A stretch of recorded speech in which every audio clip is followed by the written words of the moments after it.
ស្ដីសាសានុសិស្សទាំងអស់គ្នាដែលស្ថិតនៅលើបណ្ដាញសង្គម YouTube ថ្ងៃនេះគឺជាថ្ងៃដំបូងរបស់ខ្ញុំដែលខ្ញុំបានមកបង្កើតវីដេអូស្ដីអំពីការបង្រៀនគណិតវិទ្យាដូច្នេះសូមអ្នកទាំងអស់គ្នាជួយចុច Subscribe និង Follow ខ្ញុំឲ្យបានម្នាក់មួយផង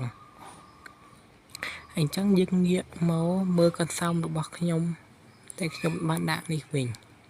យើងកន្សោមនេះយើងប្រើតាំងពីថ្នាក់ទី7ទៅកន្សោមនេះគឺវាសំខាន់ណាស់សម្រាប់យើងក្នុងការកណនារហូតទៅដល់ថ្នាក់ទី12ឯណោះ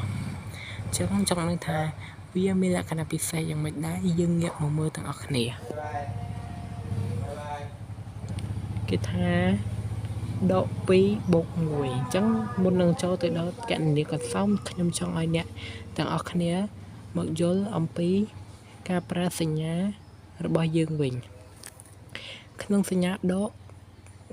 គណិតវិទ្យាគេហៅថាសញ្ញាអវិជ្ជមានសញ្ញាបូកគឺគេហៅថាសញ្ញាវិជ្ជមានអញ្ចឹងយើងត្រូវចាំថាដកប៉ះដកដកប៉ះដកទៅជាបូកបូកប៉ះបូកទៅជាបូកដកប៉ះបូកទៅជាដកបូកប៉ះដកទៅជាដកចឹងសង្ឃឹមថាអ្នកទាំងអស់គ្នាបានយល់ឥឡូវនេះយើងកលែកមកមើលកន្សោមរបស់យើងវិញម្ដងគឺយើងមានកន្សោមដក2បូក1អញ្ចឹង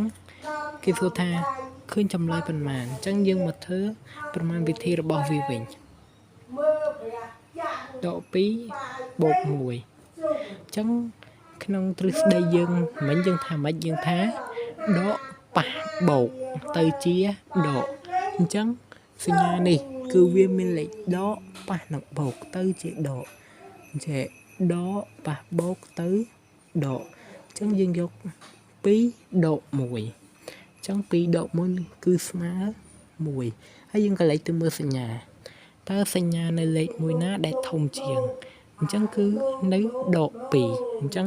ដក2គឺជាលេខដែលធំជាងអញ្ចឹងយើងយកសញ្ញាដកមកដាក់ពីមុខ1អញ្ចឹងយើងចូលទៅដល់ខ្ទង់ទី2វិញម្ដងទី2គេថាដក7និងដក8អញ្ចឹងចង់ដឹងថាវាឃើញចម្លើយយ៉ាងម៉េចដែរហើយទ្រឹស្ដីរបស់យើងមិញគឺដកប៉ះដកទៅជាបូកអញ្ចឹងអាដកប៉ះដកនេះទៅជាបូកអញ្ចឹងយើងយក7បូក8 7បូក8មិនឃើញ15ឃើញ15យើងមើលសញ្ញានៅលេខណាដែលធំជាងអញ្ចឹងដក8អញ្ចឹងយើងដាក់ដកពីមុខ15អញ្ចឹងសង្ឃឹមថាអ្នកទាំងអស់គ្នាយល់ហើយអញ្ចឹងចម្លើយទី1របស់យើងឃើញដក1ទី2ឃើញដក15អញ្ចឹងចម្លើយចុងក្រោយសូមអ្នកទាំងអស់គ្នាយកទៅធ្វើជាកិច្ចការផ្ទះដើម្បីបានសិក្សារៀនសូត្រហើយបានចេះដឹងគ្រប់គ្នាអញ្ចឹងមកដល់ទីបញ្ចប់សូមអ្នកទាំងអស់គ្នាជួយចុច Follow Subscribe នៅ Page YouTube របស់ខ្ញុំផងសូមអរគុណ